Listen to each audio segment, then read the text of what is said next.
Hello guys, good morning. Ano tayo guys? Today, magluto tayo ng turkey at ham at iba pa. Kasi Thanksgiving.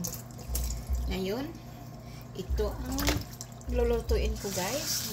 Hindi siya masyado na malaki na turkey. Young turkey to. Kasi tatlo lang kami dito sa bahay.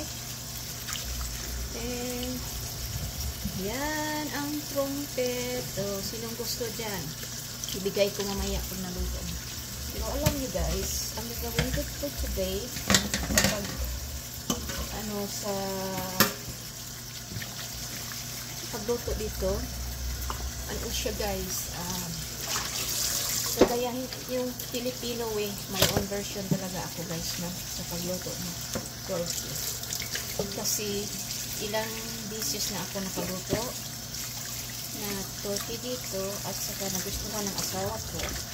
So, every Thanksgiving nagluluto talaga ako, pinaluto ako ng asawa ko kasi nagustuhan niya yung way sa pagluto ko sa turkey. Yan. Hugas-hugas na natin pero hindi siya masyadong guys, yung buhok niya hindi masyadong nakuha. So, hugasan natin talaga.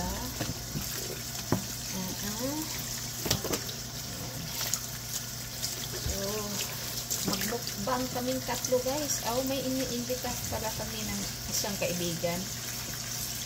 So, ito lang. At saka may ham. And then, may ito ang pinaka-main dish namin. Ano pang mayroon dito? Wala na. Okay, wala na. Ang trumpet lang pala. Ano pala guys?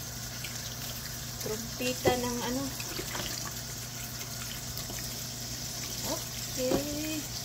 Ganito lang guys. Nandito pala yung ano na guys. Yung tinatawag sa atin na batikon. Ito guys, batikon. Maganda to ipangsahog sa pansit. May trumpet. Ito pala guys, trumpet. Yung liig. At saka, yan. Yan, diba?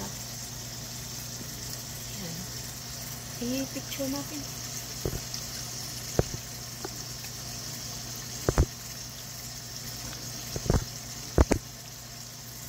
Yan. Ganito lang.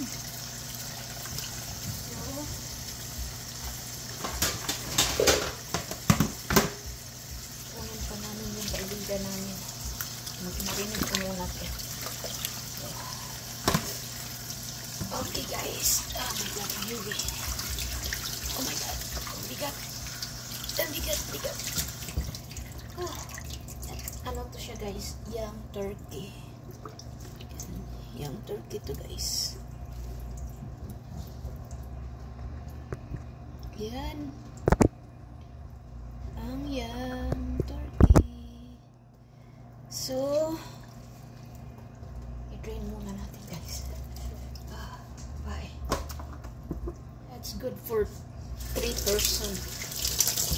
Okay guys, thank you for watching and happy Thanksgiving everyone. Bye bye, love you all.